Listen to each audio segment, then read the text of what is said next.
Hello everyone, कैसे हैं आप सब। उम्मीद करती हूँ आप लोग अच्छे होंगे। जैसा कि आप लोग स्क्रीन पे देख पा रहे हैं, आज हम लोग डिस्कस करने जा रहे हैं जो आपका प्री बोर्ड हुआ है उस पेपर को। ठीक है, तो हम कह सकते हैं ये आपकी अनऑफिशियल आंसर की है। इसमें हम पूरा आपको पेपर डिस्कस करेंगे, आंसर्स बताएंगे कि आपको कैसे आंसर फ्रेम करना था और कौन सा आंसर सही है। ठीक है, तो ये 10th क्लास की उर्दू बी इवनिंग शिफ्ट की है। ठीक है, प्री बोर्ड जो आज की तारीख में आपका हुआ है, आज हम बता सकते हैं आज आपकी तारीख है 12 दिसंबर 2024। ठीक है, तो आज ये हमारा प्री बोर्ड हुआ है इवनिंग शिफ्ट का, इसको हम डिस्कस कर रहे हैं। मॉर्निंग शिफ्ट का मैंने ऑलरेडी डिस्कस कर दिया है। ठीक है, लिंक मैं डिस्क्रिप्शन और कमेंट बॉक्स में दे दूंगी। देखिए, मैं ये कहूँगी कि इवनिंग वाले बच्चे मॉर्निंग और मॉर्निंग वाले बच्चे इवनिंग का भी ज़रूर देखें। उसका रीज़न ये है कि उनको एक अंदाज़ा होगा कि पेपर किस तरह से आता है। ठीक है ना, कई बार ऐसा होता है कि इवनिंग का मॉर्निंग और मॉर्निंग का इवनिंग में पूछ लिया जाता है। ठीक है, तो ये पेपर कहीं ना कहीं आपके बोर्ड के पेपर के लिए भी हेल्पफुल रहेगा। तो इसे देखिए, समझिए, अगर कोई डाउट हो तो आप लोग मुझे कमेंट कीजिए। तो चलिए शुरू करते हैं इसको हम लोग।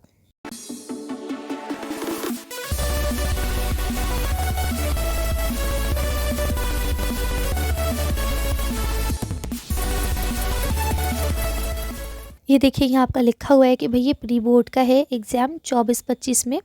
उर्दू बी है, क्लास 10th है। ये इवनिंग शिफ्ट का है। ई मतलब होता है इवनिंग शिफ्ट। ठीक है, 3 आवर्स का आपका पेपर था, 80 मार्क्स का ये पेपर था। तो इसमें देखिए, हर पेपर की तरह पहले कुछ ये आपको आम हिदायत दी गई हैं कि इन चीज़ों को आपको फॉलो करना है। इसके बाद देखिए, यहाँ आपको पहला एक लिखा है हिस्सा अलिफ, इबारत फ़हमी और शेर फ़हमी। ठीक है, तो यहाँ देखिए आपको लिखा है दर्जज़ेर गैर दरसी इक़्तिबास। ये आपको नसरी इक़्तिबास है, गैर दरसी यानी जो आपकी किताब से नहीं लिया गया है। ठीक है, इसको हम पढ़ते हैं। देखिए क्या लिखते हैं। मुल्ला नसरुद्दीन एक दिन अपने गधे को घर की छत पर ले गए। जब नीचे उतारने लगे तो गधा नीचे उतर ही नहीं रहा था। बहुत कोशिश की मगर गधा नीचे उतरने का नाम नहीं ले रहा था। आखिरकार मुल्ला नसरुद्दीन थक कर खुद नीचे आ गए और इंतज़ार करने लगे कि खुद गधा खुद किसी तरह नीचे आ जाएगा। कुछ देर गुजरने के बाद मुल्ला नसरुद्दीन ने महसूस किया कि गधा छत को लातों से तोड़ने की कोशिश कर रहा है। मुल्ला नसरुद्दीन परेशान हो गए कि छत तो बहुत नाजुक है। ठीक है, बहुत नाजुक है, इतनी मजबूत नहीं कि इसकी लातों को सबक सक को सह सके। ठीक है, बहुत बारीक लिखा हुआ है, अगर मैं जूम करूँगी तो ये कटने लगेगा। चलिए हम ऐसे ही पढ़ लेते हैं। ठीक है, इसको सह सके दोबारा ऊपर भागकर गए और गधे को नीचे लाने की कोशिश की, लेकिन गधा अपनी ज़िद पर अड़ा हुआ था और छत को तोड़ने में लगा हुआ था। मुल्ला नसरुद्दीन आखिर कोशिश करते हुए उसे दोबारा धक्का देकर सीढ़ियों की तरफ लाने लगे कि गधे ने अचानक मुल्ला नसरुद्दीन को लात मारी। ठीक है, मुल्ला नसरुद्दीन नीचे गिर गए और वो फिर छत को तोड़ने लगा। बिला आखिर छत टूट गई और गधा छत समेत ज़मीन पर आ गया। मुल्ला नसरुद्दीन काफ़ी देर तक उस वाक़े पर गौर करते रहे। ठीक है, बहुत देर तक उस वाक़े को गौर और फिक्र से सोचते रहे और फिर ख़ुद से कहा कि कभी भी गधे को ऊंचे मकाम पर नहीं ले जाना चाहिए। ठीक है, एक तो वो ख़ुद का नुकसान करता है और दूसरा ख़ुद उस मकाम को भी ख़राब करता है। ठीक है, और तीसरा ऊपर ले जाने वाले को भी नुकसान पहुंचाता है। तो देखिए, मुल्ला नसरुद्दीन की जो भी कहानियाँ है ना, वो कहीं ना कहीं हमें बेटा सबक भी देती हैं। ये गधा सिर्फ गधे की बात नहीं हो रही है, आप इसे किसी इंसान पे भी लेके देख सकते हैं। समझ रहे हैं, तो इस तरह से ये इन्होंने बताया है। चलिए खैर, आगे आ जाइए। अगर आप देखेंगे, पहला सवाल लिखा है एक दिन मियाँ नसरुद्दीन ने गधे को कहाँ लेके गए थे। तो अभी आपने बिल्कुल सिंपल सा पढ़ा कि घर की छत पर। अगर आपने ये आंसर टिक करा है तो आपका 1 नंबर पक्का। इसके बाद अगर आप देखें, यहाँ अगला सवाल लिखा है मुल्ला नसरुद्दीन थक कर ख़ुद को नीचे आकर क्या करने लगे। तो क्या करने लगे, इंतज़ार करने लगे कि खुद ही वो नीचे आ जाएगा। ठीक है, अगला सवाल लिखिए, जब मुल्ला नसरुद्दीन गधे को नीचे उतारने लगे तो उन्हें कौन सी मुश्किल सामने आई। ठीक है, तो क्या मुश्किल सामने आई थी, गधा नीचे उतरने से इनकार कर रहा था। यही ऑप्शन आपका सही होगा। ठीक है, अब आप लोग अपना अपना मैच करते रहिए कि आपने कितना सही किया है और कितना गलत। और लास्ट में मुझे कमेंट करके भी बताइएगा कि आपका क्या स्कोर रहा। अगला सवाल देखिए, लिखते हैं, जब गधा छत पर था तो उसने क्या किया? तो ज़ोर ज़ोर से आवाज़ें निकाली, नो। खामोश बैठा रहा, नो। छत को लातों से तोड़ने लगा, यही सही है। ठीक है। जब छत टूट गई और गधा नीचे गिर गया तो मुलायमुद्दीन ने क्या फ़ैसला किया? तो उन्होंने फ़ैसला ये किया कि कभी भी गधे को ऊंची जगह ना ले जाए। ठीक है। ठीक है। और इसके अलावा देखें, गधे को पास नहीं, ये भी नहीं, ये भी नहीं। ठीक है, इसका ए आंसर ठीक है। आगे आ जाइए। ये 5 सवाल थे, आई थिंक आपके ये स्कैन करने में ना, हाँ, एक एक नंबर के थे। ठीक है। अगर जो मैंने बताया आपने वही आंसर लगाए हैं तो आपके 5 नंबर पक्के हो गए। अब देखिए, या ये ऑप्शन में रहता है तो इसका मतलब होता है कि या तो आपको ऊपर वाला करना था या आपको नीचे वाला करना था। ठीक है। नीचे वाले को भी अगर हम देख लें तो यहाँ लिखा हुआ है, एक शरारती लड़का हामिद, ठीक है, रोज़ रात को घर देर से आता। जब उसके वालिद पूछते कि ये बेटा कहाँ थे तो कहता कि दोस्त के साथ था। एक दिन जब हामिद ज़्यादा देर से घर आया तो वालिद ने कहा कि बेटा, आज हम आपके दोस्त से मिलना चाहते हैं। उसने फ़ौरन कहा, अब्बा जी इस वक्त? वालिद ने कहा, जी हाँ, इसी वक्त। हामिद अपने वालिद के साथ रात के 2 बजे दोस्त के घर पहुंचकर देर तक दरवाज़ा खटखटाया मगर अंदर से कोई जवाब न आया। ठीक है। अहमद काफ़ी शर्मिंदा हुआ। उसके, अच्छा, ये अभी तो हामिद था, अभी अहमद हो गया। चलिए खैर, अहमद काफ़ी शर्मिंदा हुआ। उसके वालिद ने कहा कि चलो अब मेरे एक दोस्त के पास चलते हैं जिसका नाम अकबर है। दोनों सफ़र करके रात के 3 बजे अकबर के यहाँ पहुँचे और घर का दरवाज़ा खटखटाया मगर जवाब नदारद, नदारद मतलब होता है कि नहीं आया। ठीक है। बिला आखिर उसने ज़ोर से अपना नाम बताया तो बड़ी देर के बाद एक बूढ़ा शख्स बरामद हुआ, यानी सामने आया, जिसने दौड़कर अपने दोस्त को गले से लगाया और बोला, मेरे दोस्त, बहुत माजरत, मुझे दरवाज़ा खोलने में देर इसलिए हुई कि जब तुमने 27 साल बाद मेरा दरवाज़ा रात गए खटखटाया तो मुझे लगा कि किसी मुसीबत में हो, इसलिए जमा पैसे निकालने के लिए शदीद पैसों की ज़रूरत है। जमा पैसे निकाले हैं ना, निकाले, शायद पैसों की ज़रूरत है। यानी अब क्या है, देखिए यहाँ पे अगर मैं आपको थोड़ा सा डिस्क्राइब करूँ तो यहाँ पे बात ये हो रही है कि एक लड़का था, वो अपने घर देर से आता था। पापा पूछते थे कहाँ हो तो कहता था दोस्त के घर है। एक दिन वो बहुत देर से आया तो पापा ने कहा चलो मुझे तुम्हारे दोस्त से ही मिलना है। ठीक है। जब वो अपने दोस्त से मिलाने पहुँचा तो पता ये चला कि दोस्त ने दरवाज़ा ही नहीं खोला है। ठीक है। तो पापा कहते चलो अब मैं तुम्हें अपने दोस्त से मिलवाता हूँ। उसने दरवाज़ा बजाया तो कोई नहीं आया, लेकिन जब उन्होंने अपना नाम बताया तो दोस्त आया, लेकिन थोड़ी देर बाद आया। तो जब दोस्त आया तो उसने कहा कि भाई मुझे दरवाज़ा खोलने में इसलिए देर हो गई, माज़रत, मुझे माफ़ कीजिए, और मुझे दरवाज़ा खोलने में इसलिए देर हो गई क्योंकि जब तुमने 27 साल बाद मेरा दरवाज़ा रात गए खटखटाया है तो मुझे लगा कि किसी मुसीबत में होगी, क्योंकि उसने अपना नाम बोला था। ठीक है। तो इसलिए जमा पैसे, यानी जो उसके पास पैसे जमा थे वही निकालने लगा कि शायद तुम्हें पैसों की ज़रूरत होगी। फिर बेटे को उठाया कि शायद बंदी की ज़रूरत होगी। अब हाजिर हूँ, यानी पैसे भी निकाल लिए और अपने बेटे को भी उठा लिया कि शायद इन दोनों में से तुम्हें किसी चीज़ की ज़रूरत होगी। पहले बताओ कि किस चीज़ की ज़रूरत है। ये मंज़र देखकर बेटे की आंखों में आंसू आ गए। उसे याद आया कि अब्बू जी बार बार समझाते थे कि बेटा, दोस्त वो नहीं जो रत जगहों में आपके साथ हो, बल्कि वो होता है जो एक आवाज़ पर हक़ दोस्ती बजाए ना आ जाए। ठीक है। यानी दोस्त वो है जो आपके साथ आपकी दोस्ती को माने और जब आपको ज़रूरत हो एक आवाज़ में आ जाए। ठीक है। तो लिखते हैं, कितने साल बाद हामिद के वालिद अपने दोस्त से मिलने गए थे? तो 27 साल बाद गए थे। अगर आपने ये टिक किया है तो इसमें आपको नंबर मिल जाएंगे।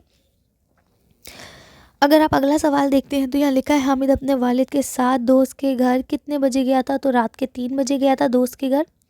हामिद अपने वालिद के साथ दोस्त के घर कितने बजे गया था? देखिए ये ना थोड़ा सा कन्फ्यूजन है, तो मेरे ख़्याल में इसका आंसर 2 बजे होना चाहिए। देखिए अब ऑफिशियल आंसर की में पता चलेगा, क्योंकि हामिद के दोस्त की बात हो रही है इसलिए ये 2 बजे गए होंगे। अगर उनके पापा के दोस्त की बात होती तो 3 बजे गए होते। ठीक है। हामिद रोज़ रात को देर से कहाँ से आता था? तो अपने दोस्त के पास से आता था। ठीक है। अगला सवाल देखिए, यहाँ लिखा है हामिद के वालिद ने उसे एक दिन क्या कहा? तो क्या कहा? कहा मैं तुम्हारे दोस्त से मिलना चाहता हूँ। ठीक है। अकबर के दरवाज़े खोलने में देर क्यों हुई? हाँ, यहाँ अकबर के बारे में, वहाँ 2 बजे ही आंसर ठीक रहेगा। ठीक है। तो अकबर के दरवाजे में दोस्त इसलिए हुई क्योंकि उसे लगा था कि उसे उसका दोस्त जो है किसमें, किसी मुश्किल में है। तो अगर आपने ये आंसर टिक करा है तो आपको नंबर पूरे मिलेंगे। ठीक है। अब देखिए आपका अगला सवाल यहाँ दिया गया है। ठीक है। सवाल नंबर 2 में लिखते हैं, शेर इक़्तिबास, इसे पढ़िए और जवाब दीजिए। ठीक है। ये भी गैर दर्सी है। टहनी पे किसी शजर की तन्हा, ठीक है, किसी पेड़ की टहनी पर अकेला बुलबुल था कोई उदास बैठा, कहता था कि रात सर पर आई, उड़ने उड़ने चुगने में दिन गुजारा, पहुँचूं किस तरह आशियाने तक, हर चीज़ पे छा गया अंधेरा, सुनकर बुलबुल की आह ओजारी, जुगनू कोई पास ही से बोला, हाजिर हूँ मदद को जानो दिल से। ठीक है। अच्छा, कीड़ा हूँ अगरचे मैं ज़रा सा, क्या गम है जो रात है अंधेरी, मैं राह में रोशनी करूँगा, अल्लाह ने दी है मुझे को मशाल। ठीक है। चमका के मुझे दिया बनाया है, लोग वही जहाँ में अच्छे आते हैं जो काम दूसरों के। क्या मतलब हुआ? एक आपका बुलबुल था, वो सारा दिन बेचारा चूकता रहा और चुगते चुगते उसे वक्त का पता नहीं चला, जिसके बाद क्या है, रात हो गई है, अंधेरा हो गया है। अब हर तरफ अंधेरा छाया हुआ है, वो बेचारा अपने घर नहीं पहुंच पा रहा है। ठीक है। तो वहाँ पे कोई जुगनू है, वो कह रहा है कि भाई तुम डरो मत, मैं तुम्हारी हेल्प करता हूँ, अल्लाह पाक ने मुझे रोशनी बख्शी है, तो मैं तुम्हें तुम्हारे घोंसले तक छोड़ आऊँगा, चलो मैं आगे आगे चलता हूँ, मैं तुम्हें रास्ता दिखा दूँगा। ठीक है। अब देखिए लिखा है, शजर की टहनी पर बुलबुल किस हाथ में बैठा था? तो किस हालत में बैठा था? उदास हालत में बैठा था। अगला सवाल देखिए लिखा है, बुलबुल ने किस दिन को किस तरह से गुजारा था? तो उसने दिन को उड़ने में और चुगने में गुजारा था। ठीक है। अगला सवाल देखिए, यहाँ लिखा हुआ है, किसने खुद को ज़रा सा कीड़ा कहा? तो किसने कहा था? जुगनू ने कहा था कि मैं बहुत ज़रा सा कीड़ा हूँ। अगला सवाल देखिए, बुलबुल अपने आशियाने तक क्यों नहीं पहुँच पा रहा था? क्योंकि बहुत तेज़ अंधेरा हो गया था, सॉरी आंधी नहीं, अंधेरा। ठीक है, अंधेरे की वजह से। आगे आ जाइए। अगला सवाल देखिए, यहाँ लिखा है, बुलबुल की आवाज़ सुनकर किसने उसकी मदद की तसल्ली दी थी? तो जुगनू ने दी थी। ठीक है।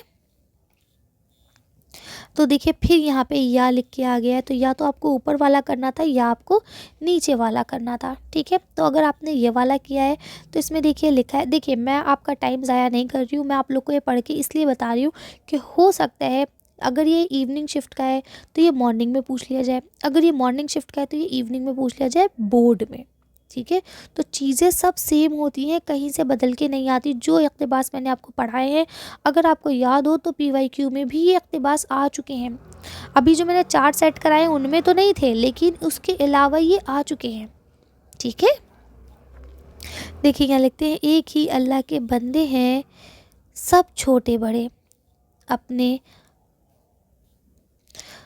अपने हम जिन्सों से दुनिया में मोहब्बत चाहिए, है बुराई सी बुराई काम कुल पे छोड़ना। ठीक है। यानी बहुत बुराई है क्या कि आज का काम कल पे छोड़ दो, आज सब कुछ करके उठो गर फुर्सत चाहो।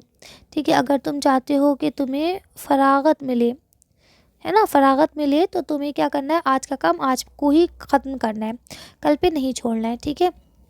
जो बुरों के पास बैठेगा बुरा हो जाएगा, नेक होने के लिए, ठीक है, नेकों की सोहबत चाहिए। यानी अगर इंसान बुरों के पास बैठता है तो वो बुरा ही हो जाता है, क्योंकि सोहबत का असर बहुत जल्दी आता है। अगर आप नेक इंसान बनना चाहते हैं तो आपको नेक इंसान की सोहबत में बैठना चाहिए। साथ वाले देखना तुमसे ना बढ़ जाए कहीं। ठीक है। यानी कोई तुमसे आगे ना निकल जाए, इसके लिए तुम्हें क्या करना है, जोश अपना जोश ऐसा चाहिए, ऐसी हिम्मत लिखा है शायद, है ना, हिम्मत चाहिए। यानी क्या है, आप जोश इतना लाइए, किसी से जलना नहीं है, किसी को नीचे नहीं गिराना है, अपने आप को आगे ले जाना है। हुक्मरान हो कोई हो, अपना हो या बेगाना हो, ठीक है, चाहे कोई भी हो, वही खुदा ने जिसको इज़्ज़त उसकी इज़्ज़त चाहिए, ठीक है। जिसको ये दी लिखा होगा, ये मिसप्रिंट है, बड़ा अजीब सा है ना। दी खुदा ने जिसको इज़्ज़त, अल्लाह पाक ने जिसको इज़्ज़त दी है उसके पास ही इज़्ज़त रहेगी, उससे कोई इंसान इज़्ज़त नहीं छीन सकता। लिखते हैं, शायर के मुताबिक बुराई क्या है, तो क्या है, कल पर काम को छोड़ना, ठीक है, यही जो है सबसे बड़ी बुराई है। इसके बाद देखिए लिखता है, नेक होने के लिए किस चीज़ की ज़रूरत है, तो नेक होने के लिए नेक लोगों की सोहबत की ज़रूरत है, ठीक है। अब देखिए जो मैं आंसर बता रही हूँ, अगर आप यही आंसर लगा के आए तो आपको नंबर पूरे मिलेंगे। आगे देखिए लिखते हैं, किसके पास बैठने से इंसान बुरा हो जाता है, तो बुरे लोगों के पास। अगर आप बुरे लोगों के पास बैठेंगे तो आप बुरे हो जाएंगे। आगे लिखते हैं, नज़्म में किसकी इज़्ज़त करने की बात की गई है, तो किसकी इज़्ज़त करने की बात करी गई है, अपनों की, है ना। एक बार रुकिए मैं देखती हूँ। इज़्ज़त करने की बात इज़्ज़तदारों की गई है ना, जो इज़्ज़तदार है उनकी ही इज़्ज़त करनी है। आगे देखिए लिखता है, शायर के मुताबिक सब लोग किसके बंदे हैं, तो सब लोग अल्लाह पाक के बंदे हैं, ठीक है। आगे आ जाइए, अब ज़रा आप देखेंगे तो ये आपका क्या है भाई, दरसी इक़्तिबास है, ठीक है। तो यहाँ पे आपको दरसी इक़्तिबास में दिया गया है, ये नसरी है, ये आपकी किताब से लिया गया है, ठीक है।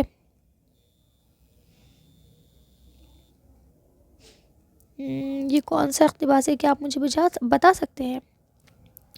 मुझे ऐसा लग रहा है ये बताना मुश्किल है कि 5000 बरस पहले यहाँ कौन लोग बसते थे। ये ना ज़बानों का घर हिंदुस्तान से लिया गया है, जो सैयद एहतेशाम हुसैन की है, ठीक है। तो अब देखिए यहाँ लिखा हुआ है, पहले दुनिया के ज़्यादातर लोग किस तरह की ज़िंदगी बसर करते थे, तो आपको पता है ज़्यादातर लोग वहशियों की तरह ज़िंदगी बसर करते थे, है ना। यहाँ लिखा है, ये देखिए, ये रहा, ज़्यादातर लोग वहशियों की तरह ज़िंदगी बसर करते थे, तो इसका आंसर क्या हो जाएगा आपका, वहशी। अगला आ जाइए, द्रावड़ लोग किस तरफ से आए थे, तो यहाँ पे भी देखिए लिखा हुआ था कि द्रावड़ लोग जो थे वो पश्चिम की तरफ से आए थे, ठीक है। किधर से आए थे, पश्चिम की तरफ से, ये देखिए लिखा है। अगले सवाल पे देखिए यहाँ लिखा हुआ है कि मदारिस आपके, है ना, और जो आपके ये लिखा है ना, मद्रास, मैसूर, आंध्र प्रदेश और केरल में आज कौन सी कौमें आज़ाद हैं, कौम के लोग आबाद हैं, ठीक है। तो चलिए ज़रा देख लेते हैं कि यहाँ देखिए लिखा हुआ है कि यहाँ पे भी उन्होंने खूब तरक्की की और में लोग आबाद हैं, तो कौन से लोग आबाद हैं, मेरे ख्याल में द्राविड़ी लोग होंगे, है ना। उनके 1500 साल पहले के बाद द्राविड़ लोग पश्चिम की तरफ से आए, जिन्हें द्राविड़ कहा गया, यह उन्होंने खूब तरक्की की। हाँ, तो द्राविड़ है, क्या आंसर हो जाएगा इसका, द्राविड़, ये रहा, ठीक है। आगे चलिए, अगला सवाल देखिए, यहाँ लिखा है, 5000 बरस पहले लोग अपना पेट कैसे भरते थे, ठीक है। तो वो क्या करते थे, एक बार फिर से ऊपर चलते हैं। वैसे वो लोग क्या करते थे, जो भी उन्हें मिल जाता था वो खा पी लिया करते थे, शिकार करके, है ना, फल फूल काट के, देखिए लिखा है, जानवरों का शिकार करते थे, ठीक है, और दरख्तों से फल काट लेते थे, इस तरह से अपना पेट भरते थे, पत्ते वत्ते खा लिया करते थे। तो देखिए यहाँ लिखा हुआ भी है, दरियाओं और समुद्रों से नहीं, खेतों से नहीं भाई, ठीक है, खाए घास वास से नहीं, तो ये वाला ही आंसर सही हो जाएगा, दरख्तों के फल और पत्ते और जड़ों से, ठीक है। अगला सवाल लिखा है, इब्तिदा में इंसान किस तरह सफ़र करते थे, गाड़ियों पे नहीं, कश्तियों पे नहीं, पैदल और छोटी टोलियों पे, ठीक है, यही वाला आंसर सही हो जाएगा। आगे आ जाइए, अभी आपका शेर इक़्तिबास लिखा है, लिखते हैं, टैंक आगे बढ़े के पीछे हटे, कोक धरती की बांझ होती है। देखिए ये आपका मेरे ख्याल में हमने प्रैक्टिस सेट जो किया है उसमें ये आया था, फतेह का जश्न हो या हार का शोक, ज़िंदगी मैयतों पे रोती है, जंग तो खुद एक मसला है ना, जंग क्या मसलों का हल देगी, आग और खून आज बख्शेगी, भूख और एहतिजाज कल देगी, ठीक है। इसलिए है शरीफ इंसानों, जंग टलती रहे तो बेहतर है, आप और हम सभी के आंगन में शमाएं जलती रहें तो बेहतर है ना। ये इक़्तिबास था, लेकिन मेरे ख्याल में ये इक़्तिबास यहाँ से था, जंग तो खुद एक मसलों का है ना। चलिए अब यहाँ देखिए लिखा है, शायर की निगाह में किसका टलता रहना ही बेहतर है, तो ये जंग है, ये क्वेश्चन तो एज इट इज़ आ गया है ना। किसके आंगन में शमा जलती रहे, तो सबके। आगे लिखा है, जंग के बारे में शायर का क्या ख्याल है, कि जंग खुद एक बहुत बड़ा मसला है, ठीक है, जंग मसलों का क्या हल देगी। इसके बाद शायर के नज़दीक जंग के बाद कौन सी चीज़ मज़ीद होगी, तो भूख और एहतिजाज, है ना, भूखमरी, ये सारी चीज़ें। शायर के मुताबिक इंसानों को क्या करना चाहिए, तो शायर के मुताबिक जो है यहाँ लिखा है जंग जारी रखना चाहिए, नहीं। जंग को मसला हल करना चाहिए, नो। जंग से गुरेज करना चाहिए, ठीक है।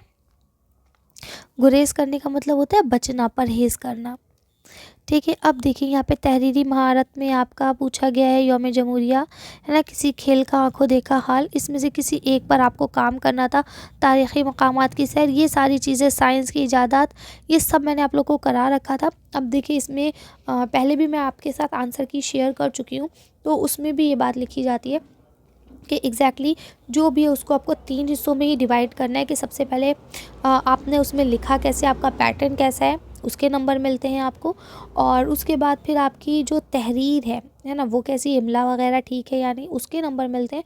और फिर आपका कंटेंट कैसा है, इसके नंबर मिलते हैं। तो अगर आप अच्छा लिख के आए तो इंशाल्लाह आपको पूरे नंबर मिलेंगे। मैंने आपसे बार बार ये बात बोली थी बेटा कि आपको प्रिंसिपल से छुट्टी की दरख्वास्त आएगी, नहीं तो आपकी सेक्शन चेंज की आएगी, नहीं तो फ़ीस माफ़ी की आएगी। 3 ही दरख्वास्त हैं जो सबसे ज़्यादा इंपॉर्टेंट है। तो देखिए यहाँ पे आपको छुट्टी की दरख्वास्त आ गई है, ठीक है। उम्मीद करती हूँ ये सारी चीज़ें आप लोग ने कर ली होंगी। अब देखिए हमने इंपॉर्टेंट शायर वगैरह के बारे में आपको बता ही दिया था, तो इन दोनों में से कोई एक करना था। अगर आपने कन्हैया लाल कपूर के बारे में बताया है, जैसे कि मैंने आपको वीडियो नंबर शायद 3 में बताया था, है ना, पार्ट 3 में बताया था कि किस तरह से आपको करना है क्विक रिविजन में। अगर वहाँ से आपने किया है तो ये बिल्कुल ठीक होगा, अगर नहीं किया है तो आपके नंबर कट जाएंगे। गालिब की हालात ज़िंदगी पे भी मैंने आपको बिल्कुल डिटेल में समझा दिया था सब कुछ, ठीक है। यहाँ पे अगर आप ये नहीं कर सकते थे तो आप ये वाला कर सकते थे कि खुदा के नाम ख़त में सबक का खुलासा। तो सबक का खुलासा मैं आपको पहले भी बता चुकी हूँ। आपको ऐसे लिखना होता है कि भाई उस सबक का हीरो कौन है, ठीक है, उस सबक की स्टोरी क्या है और उस सबक से आपको सीख क्या मिलती है। हमेशा खुलासा ऐसे लिखा जाता है, ठीक है। अगर आपने गालिब के ऊपर नहीं लिखा तो नेकी और बदी पे लिखना था। ये क्वेश्चन हर बार आता है कि नेकी और बदी क्या पैगाम देती है, और मैंने आपसे जितने भी प्रैक्टिस सेट कराए थे उसमें भी ये था, और मैंने हर प्रैक्टिस सेट में आपसे कहा था कि बेटा ये क्वेश्चन बहुत इंपॉर्टेंट है ना। अच्छा, अब आ जाइए, यहाँ लिखा है लफ्ज़ एहसान की जमा क्या होगी, तो एहसान की जमा होगी एहसानात, ठीक है। शहर का मुताजात क्या होगा, तो हो जाएगा देहात, ठीक है। आगे आ जाइए, देखिए यहाँ अगला सवाल लिखा है मुज़क्कर की निशानदेही कीजिए। तो मुज़क्कर किसे कहते हैं, आदमी को, ठीक है। तो देखिए अब मेहनत की गई, तालीम हासिल की गई, रुकावट आ गई, तो सिर्फ एक बचता है रास्ता, रास्ता बन गया, है ना। तो मुज़क्कर लड़का, तो रास्ता बन गया, ये भी लड़का हो गया। अब देखिए ये मैंने आपको प्रैक्टिस सेट में कराया था कि राहत का क्या होगा, है ना, मुतरादिफ, ठीक है। तो राहत का क्या होगा, आराम, ठीक है। देखिए आप यहाँ पे वैसे ही देख सकते हैं, बेचैन, मुसीबत, ये तो सब एक जैसे लग रहे हैं, तो इसका मतलब आराम से ही हो जाएगा, ठीक है। और तयशुदा तो हो ही नहीं सकता। आगे चलते हैं, देखिए इसमें नकरा की निशानदेही कीजिए। तो अगर आप देखें अकबर, ताजमहल और दीवाने गालिब, ये तीनों स्पेसिफिक नाम है। किताब जो है ये कौन सी किताब है मुझे नहीं पता, तो इसमें नकरा किसे कहते हैं, जो इसमें आम होती है, ठीक है। किताब मैथ्स की किताब है, उर्दू की किताब है, हिंदी की किताब है, कौन सी किताब है, ठीक है। आगे देखते हैं ख़त्मिया का निशान कैसा है। तो ख़त्मिया का निशान ऐसे होता है, ये डैश, ये, ठीक है। आगे चलते हैं, साबक़े वाले शब्द की निशानदेही कीजिए। मैंने आपको बताया था साबक़ा आगे लगता है, और बाकी आप इससे भी अंदाज़ा लगा सकते हैं। देखिए यहाँ दार पीछे लगा है, मंद पीछे लगा है, ठीक है, बाजीगर गर पीछे लगा है, ठीक है। तो ये क्या हो जाएगा, नावाकिफ़, यही वाला आंसर आपका ठीक हो जाएगा। अहमद कल आया था मतलब हो गया गुजरा हुआ ज़माना यानी माजी, ठीक है। आगे चलते हैं, लफ्ज़ खुशहाली का मुतज़ाद क्या होगा, तो खुशहाली का हो जाएगा बदहाली, ठीक है। आगे देखिए यहाँ क्या लिखा हुआ है आपका, लफ्ज़ इख्तियारात का वाहिद क्या होगा, तो इख्तियार होगा इसका वाहिद, ठीक है। आगे आ जाइए, ये मुहावरे बनाने थे आपको, जुमलों में प्रयोग करना था इनका, ठीक है, जुमलों में इस्तेमाल करना था। मैदान छोड़ना होता है डर के भाग जाना, तो आप क्या कर सकते हैं, पुलिस को देखकर चोर मैदान छोड़कर भाग गए। दांतों में उंगलियां दबाना, है ना, रिजल्ट के आने का सुनकर बच्चों ने दांतों में उंगलियां दबा ली, यानी हैरान हो गए, ठीक है। यहाँ पे क्या लिखा है, खोपड़ी में ना समाना, है ना, कोई चीज़ ऐसी जो समझ में ना आए, ठीक है। तो कहते हैं मैम के पढ़ाने पर भी ये बात उसकी खोपड़ी में नहीं आई। बोलबाला होना, है ना, एग्ज़ाम में टॉप करने के बाद हामिद का बोलबाला हो गया, ठीक, इस तरह से आप कुछ भी बना सकते थे। अब देखिए यहाँ पे आपका लिखा है अल्तुतमिश की वसीयत क्या थी। 3 सवाल हैं 2-2 नंबर में। तो क्या वसीयत थी कि उसके मरने के बाद जो वहाँ की रानी है वो कौन बने, उसकी बेटी बने, यानी रज़िया सुल्तान, यही थी ना। आपने कर लिया होगा। सादत अली को अंग्रेज़ों ने अवध के तख्त पर क्यों बैठाया था। तो इसलिए बैठाया था कि वो उनका गुलाम था, चमचा था। ठीक है, आगे देखिए आगे क्या लिखा हुआ है। आग जलाना सीखने के बाद इंसानी ज़िंदगी में क्या तब्दीलियाँ आई। तो आपको पता है कि उसने खाना वाना पकाना शुरू कर दिया है ना, जानवरों से जो उसे डर लगता था वो ख़त्म हो गया। ठीक, आगे लिखा है सबक काट का घोड़ा, ठीक है, में वज़ीर की बेचैनी का सबब क्या था। ये 2-2 नंबर, 1-1 नंबर के 2 सवाल हैं। ठीक है, तो आपको पता है कि उसे बड़े आदमी से मिलने जाना था, कोई विदेशी आए हुए थे और सड़क पे जाम लगा हुआ था। भीमराव अंबेडकर का सबसे अहम कारनामा क्या है, उन्होंने हमारा संविधान लिखा है ना, दस्तूर लिखा है। आगे आ जाइए, यहाँ पे लिखा हुआ है, ये 2-2 नंबर के 2 सवाल हैं। पहाड़ और गिलहरी से डूब मरने को क्यों कहता है। पहाड़ ने गिलहरी से डूब मरने को इसलिए कहा था कि तू बहुत हकीर है, छोटी है, जलील है, इसलिए तू डूब मर। ये क्वेश्चन हर बार पूछा जाता है, मैंने आपसे 100 मरतबा का, इतने आसान क्वेश्चन से इसे जल्दी जल्दी निपटा दिया करिए। कि चिड़िया खुदा की तस्बीह ख़वानी कैसे करती है, सुबह उठकर वो चहचहाती हैं, इसी से ही वो खुदा की तस्बीह ख़वानी करती हैं। मंदजेर सवालों के जवाब दीजिए। पहला सवाल क्या लिखा है आपका यहाँ पे, साहिल लुधियानवी का असल नाम क्या था।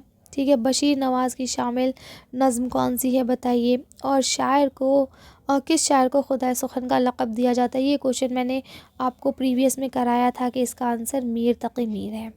ठीक है, देखिए अब आपको पता है साहिल लुधियानवी का असल नाम अब्दुल हई था। ठीक है, तो आपने अगर अब्दुल हई लिख दिया है तो आपका आंसर बिल्कुल ठीक हो जाएगा। अगर आपने अब्दुल हई नहीं लिखा है तो आपका आंसर गलत हो जाएगा। और बशीर नवाज़ की जो नज़्म है वो आपकी कौन सी है, वो है आपकी कदम बढ़ाओ दोस्तों, है ना। जो आपकी कदम बढ़ाओ दोस्तों नज़्म है वो बशीर नवाज़ की है। तो अगर आपने इसका आंसर कदम बढ़ाओ दोस्तों लिखा है तो आपको पूरे नंबर मिल जाएंगे। ठीक है, और अगर नहीं लिखा है तो फिर आपके गए नंबर काम से। ठीक है, और इसका आंसर मीर तक़ी मीर है। खुदाए सुखन किसे कहा जाता है, मीर तक़ी मीर को। तो ये था आज का आपका क्वेश्चन पेपर। उम्मीद करती हूँ आप लोग बहुत अच्छे से करके आए होंगे। अगर कोई डाउट है, कोई कन्फ्यूजन है या लगता है कि मैम ये सवाल हमारे समझ में नहीं आया, तो आप लोग मुझे कमेंट कर सकते हैं। इंशाल्लाह मैं उसे दोबारा से डिस्क्राइब कर दूँगी। चलिए तो मिलते हैं नेक्स्ट वीडियो में। Thank you for watching.